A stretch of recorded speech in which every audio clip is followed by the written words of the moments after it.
pessoas participantes desse encontro.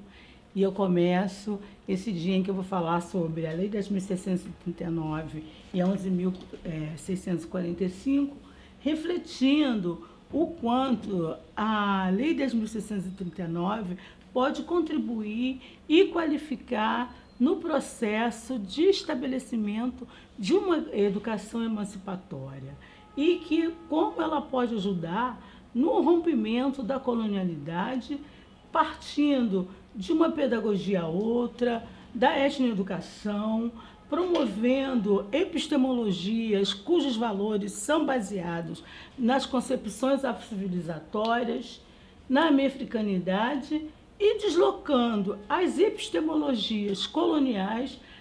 E por isso eu vou ler um pedaço do trecho de Frantz Fanon. E Frantz Fanon diz assim, e isso que ele diz ajuda-nos a pensar no continente africano. Quem eram então esses homens que, através de séculos, uma selvageria insuportável arrancava de seus países, de seus deuses, de suas famílias? Homens afáveis, educados, corteses, certamente superiores a seus carrascos. Um bando de aventureiros que quebrava a África para melhor espoliá-las. Eles sabiam construir casas, administrar impérios, organizar cidades, cultivar campos, fundir minerais, tecer o algodão, forjar o ferro.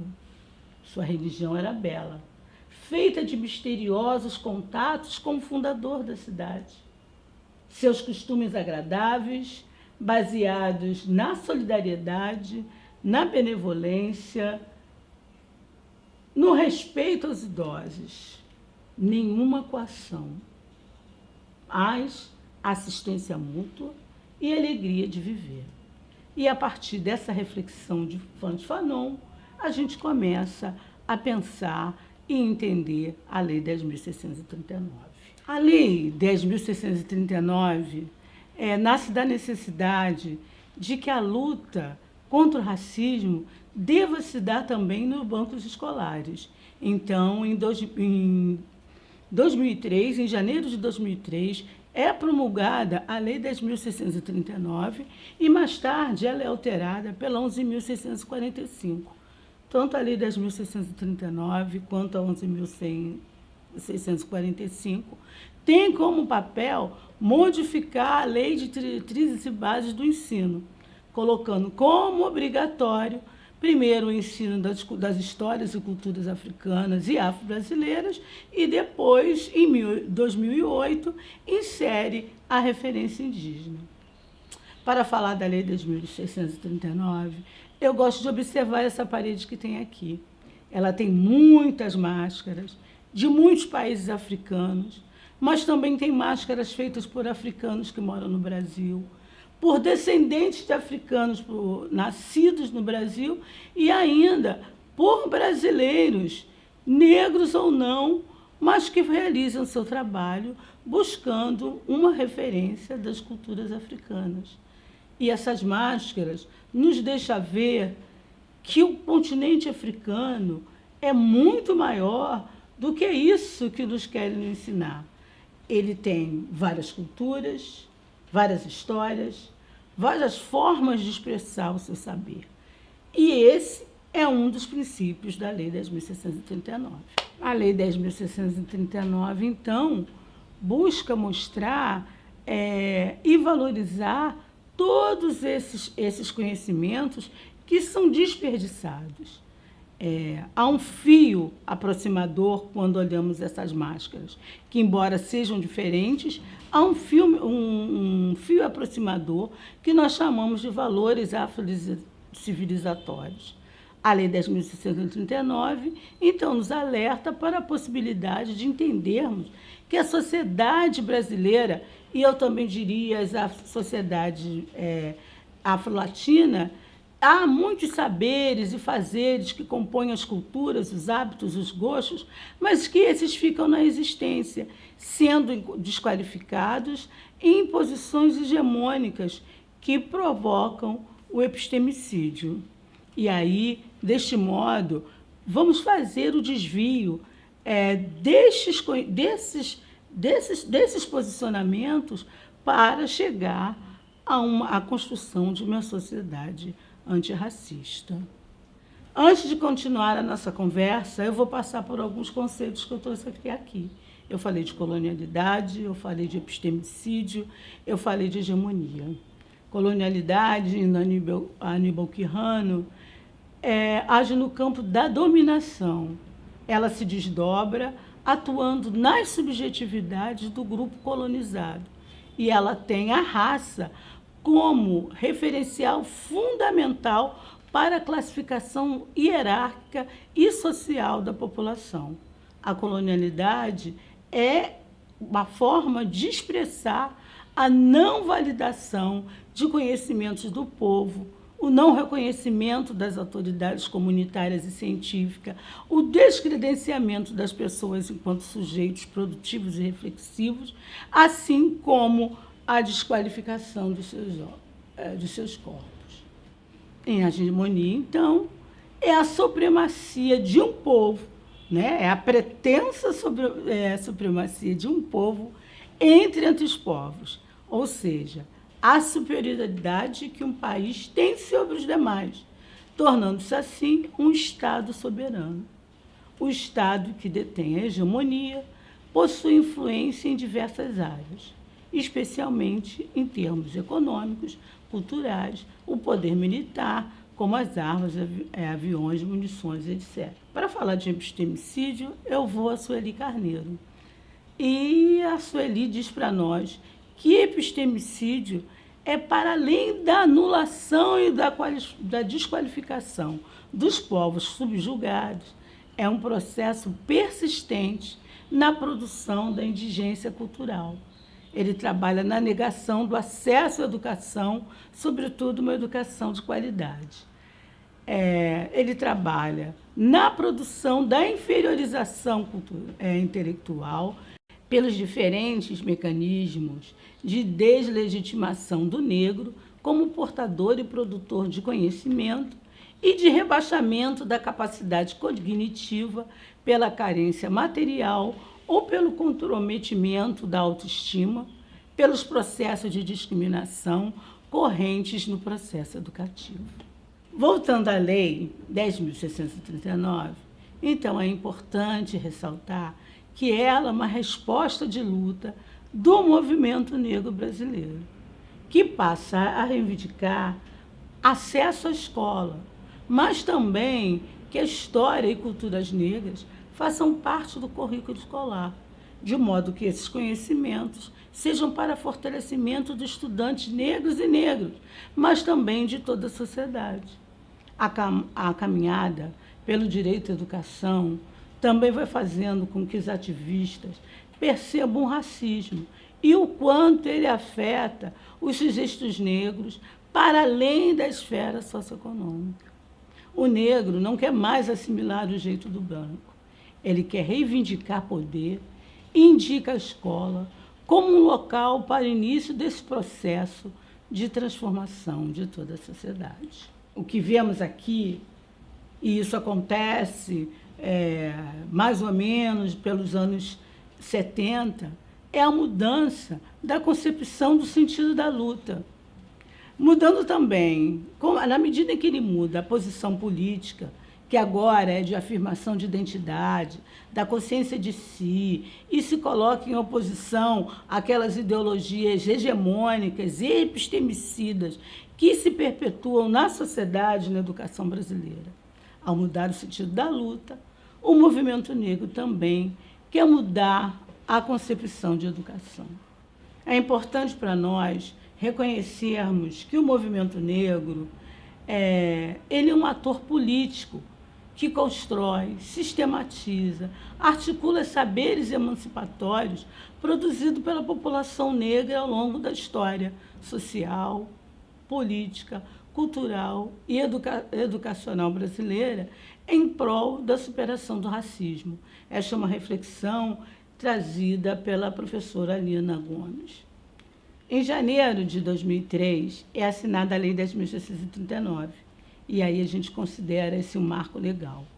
Este marco legal é a resposta da luta antirracista do movimento negro, mas também abre campo de luta pelo direito a viver uma escola cujo princípio de qualidade esteja naquilo que dizia a professora Zoilda, visibilidade e audibilidade dos estudantes negros e negras, mas também dos indígenas, e assim se baseie no fim da monocultura, do epistemicídio e da discriminação. Então, o que propõe as leis 10.639 e a lei 11.645? A lei 10.639 altera a Lei de Diretrizes e Bases, que é a Lei 9.394, que estabelece as diretrizes e bases da educação nacional e passa a incluir no currículo oficial da rede de ensino a obrigatoriedade da temática da história e das culturas brasileiras. Essa alteração é feita lá no artigo 26, criando o artigo 26A, que aponta para essa obrigatoriedade. Já a Lei 11.645, que ela acontece no ano de 2008, ela faz, primeiro, a alteração na Lei 10.639, incluindo agora a obrigatoriedade de que, junto com no currículo, junto com a questão da história e cultura africana e afro-brasileira, haja também a histórias e culturas dos povos indígenas. Bom, o conteúdo programático dessas duas leis, né, como está lá no parágrafo 1º da 11.645, vai nos fazer pensar o papel desses dois grupos étnicos e quais os seus lugares, tanto na luta do negro como na luta dos povos indígenas, e o quanto eles contribuem na formação nacional, né?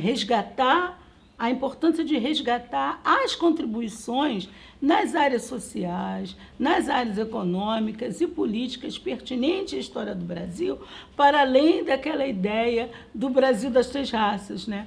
Porque a gente passa a vida inteira ouvindo aquela lenda, aquele mito do Brasil das três raças. Então, o que, na verdade, as duas leis propõem é que passemos a olhar para esses conteúdos, para essa história, para todo esse material e para esses povos que são constituidores da sociedade brasileira de forma horizontalizada, igualitária. Brancos, negros, indígenas contribuem de forma igualitária na formação, na construção da sociedade brasileira e principalmente dos seus conhecimentos. E como se trata de conhecimentos, mais uma vez eu volto, é a importância de entender por que essas leis elas acontecem no âmbito da escola. Após a promulgação da Lei 10.639, ela é regulamentada pelo parecer, o parecer 003 do Conselho Nacional de Educação. Ela tem como relatora uma importante pensadora das questões raciais brasileiras e, sobretudo, da educação, a professora Petronília Beatriz Gonçalves e Silva. E o documento se coloca com o papel de oferecer uma resposta, entre outras, na área de educação, à demanda da população afrodescendente, no sentido de políticas de ações afirmativas. Isso é, de políticas de reparação, de conhecimento e valorização de sua história, cultura e identidade.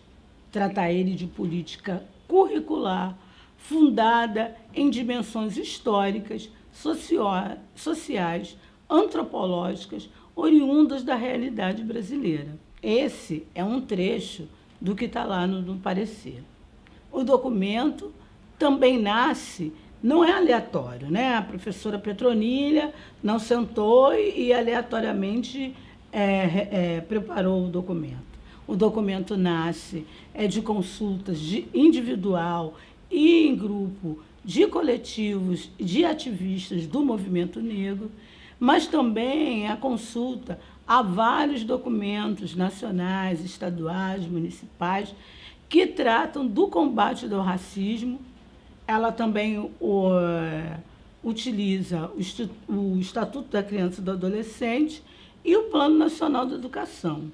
Bom, como já falei antes, a Lei 10.639, a Lei 11.645 e juntando também o parecer, eles são marcos legais, né, dessa luta do movimento negro, que passa dessa esfera específica da militância e assume seu lugar na sociedade no momento em que ele vira uma lei, uma resolução, um parecer. Ainda pensando no parecer, é importante dizer que ele, como está escrito no próprio parecer, ele diz que destina-se o parecer aos administradores do sistema de ensino, de mantenedores de estabelecimento de ensino, aos estabelecimentos de ensino, seus professores e a todos implicados na elaboração, execução, avaliação de programas de interesse educacional,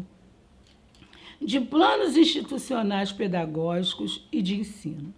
Destina-se também às famílias dos estudantes e a eles próprios e a todos os cidadãos comprometidos com a educação de todos os brasileiros, para nele buscarem orientações quando pretenderem dialogar com sistemas de ensino, escolas, educadores, no que diz respeito às relações étnico-raciais, ao reconhecimento e valorização da história e cultura dos afro-brasileiros, à diversidade da nação brasileira, ao igual direito à educação de qualidade, isto é, não apenas o direito ao estudo, mas também a formação para a cidadania responsável pela construção de uma sociedade justa e democrática. O parecer, então, como a gente consegue entender, ele vai regulamentar, ele vai contribuir para que todos os estabelecimentos de ensino, em todos os setores, compreendam como vão aplicar a Lei 10.639 e a 11.645 e como vão transformar o ambiente escolar em todos os seus setores em um ambiente efetivamente antirracista. Então, podemos entender que as leis e o parecer convocam a escola, em seus diferentes níveis de ensino, a identificarem e trabalharem olhando o Brasil como multiétnico, multicultural, deixando a prática eurocentrada e fazendo o giro para as etimologias outras,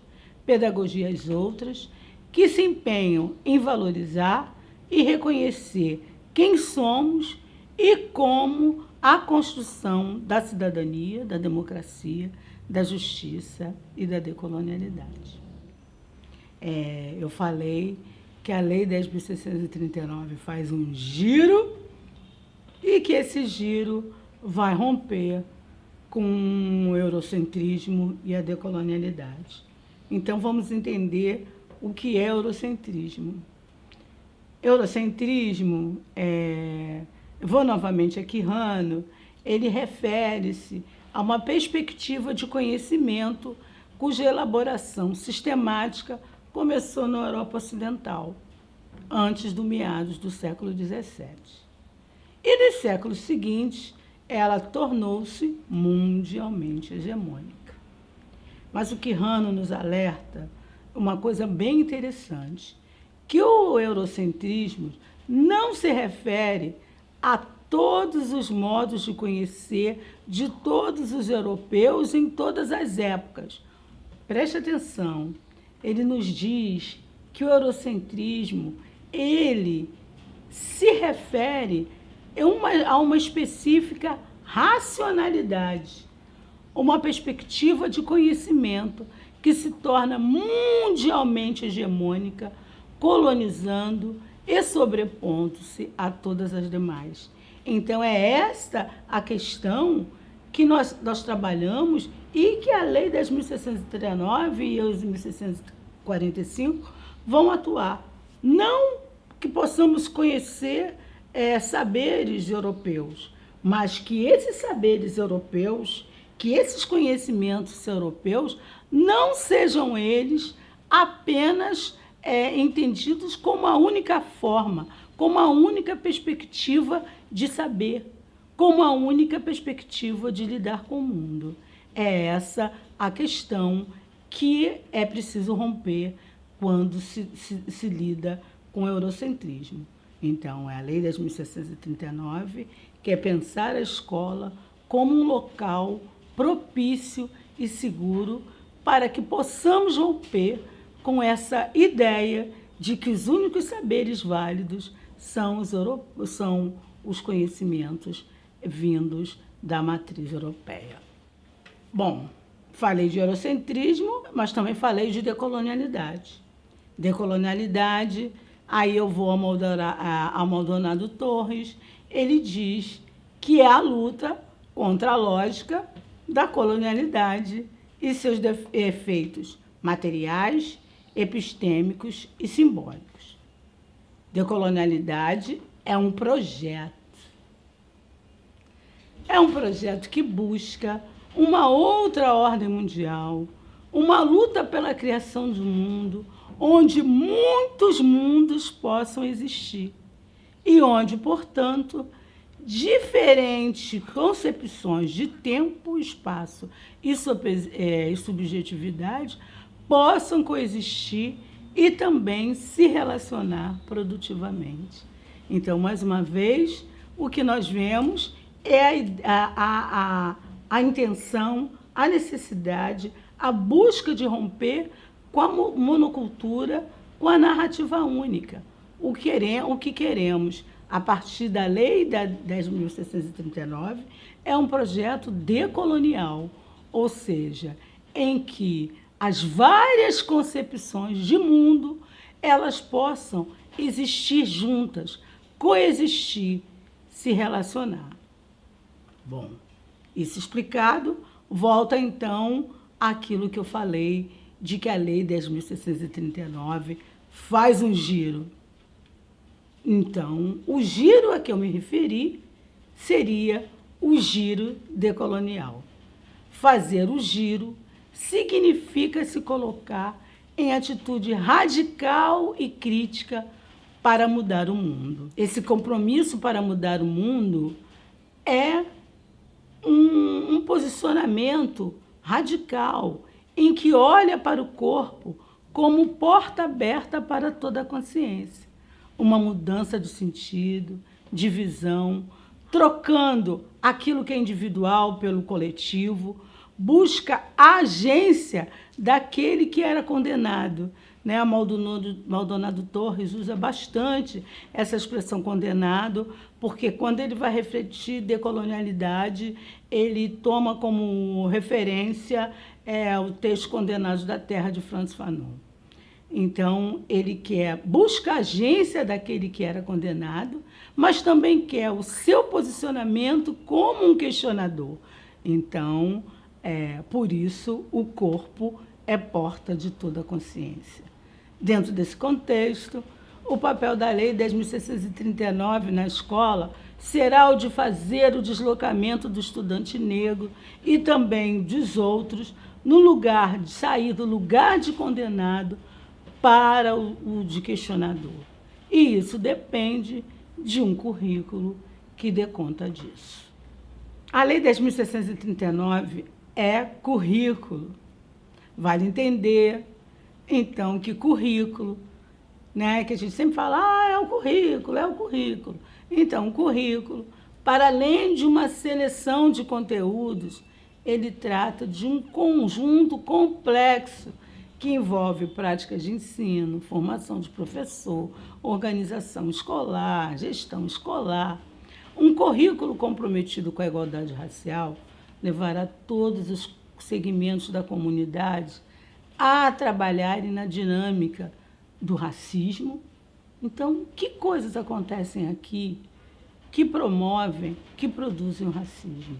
Então, ela vai lá, a comunidade vai lá e vai destruindo cada um deles. E isso envolve questionar todos os conceitos da colonialidade existentes na escola, na medida em que caminha na perspectiva da pedagogia decolonial. Bom, nesse giro, a educação requer práticas outras que podemos entender como étnico-educadoras, como construção de posturas anti-hegemônicas, em que será garantido participação política, fortalecimento da subjetividade e de outras racionalidades de toda a escola, da sociedade brasileira como um todo. Então, é importante, quando a gente olha a Lei 10.639, a Lei 11.645, entender que essas leis nos levam a reconhecer, antes de tudo, os valores civilizatórios. E elas têm a ver, como quando eu falei da máscara, né, que é esse fiozinho que se aproxima.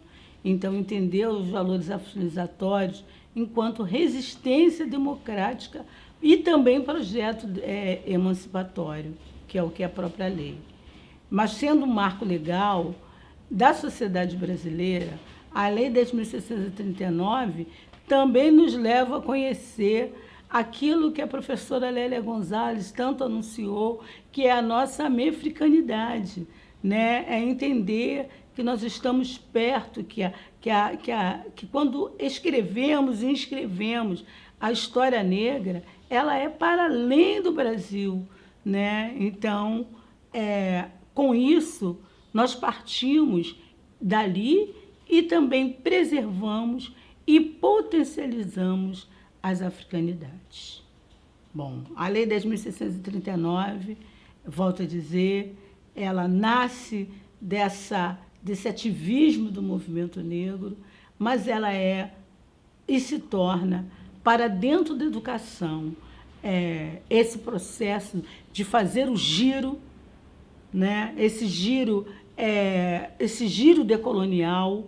E quando eu faço esse giro decolonial, o que eu estou querendo é que cidadãos negras, negros, indígenas, mas também os cidadãos não negros, não indígenas, consigam perceber quais os lugares de valorização, quais os lugares de fortalecimento das nossas identidades enquanto brasileiros e brasileiras. Entender a Lei 10.639, olhar para ela como um processo de construção de uma pedagogia outra, em que as práticas étnico-educadoras vão nos fazer refletir sobre o fim da narrativa única, o fim das práticas hegemônicas, o fim da colonialidade, buscando, então, uma sociedade justa, uma sociedade democrática, uma sociedade efetivamente antirracista. E para concluir este encontro, esta conversa, eu vou trazer para essa reflexão um samba, mas eu chamo esse samba, entendo esse samba como um hino à decolonialidade, como o fim da narrativa única. Esse samba se chama História para Ninar Gente Grande, e foi o samba de 2019 da Escola de Samba da Mangueira, aqui no Rio de Janeiro. Mangueira, tira a poeira dos porões, ou abre alas para os heróis de barracões dos Brasis, que faz um país de lecis jamelões. São verde e rosa as multidões. Mangueira, tira a poeira dos porões, ou abre alas para os teus heróis de barracões do Brasil, que se faz um país de lecis jamelões. Brasil, meu nego, deixa eu te contar a história que a história não conta, o avesso do mesmo lugar, na luta que a gente se encontra. Brasil, meu dengo, a mangueira chegou, com versos que o livro apagou. Desde 1500 tem mais invasão do que descobrimento. Tem sangue retinto pisado, atrás do herói emoldurado. mulheres, tamoios, mulatos. Eu quero um país que não está no retrato. Brasil, teu nome é Dandara, a tua cara é de Cariri. Não veio do céu nem das mãos de Isabel a liberdade. Ela é um dragão do mar de Aracati. Salva os caboclos de julho, quem foi de aço nos tempos de chumbo. Brasil, chegou a vez de ouvir as Marias, Mains, Marielles, Maileis. Mangueira, tira a poeira dos porões, abre alas pros teus heróis de barracões do Brasil, que se faz um país de lecis jamelões.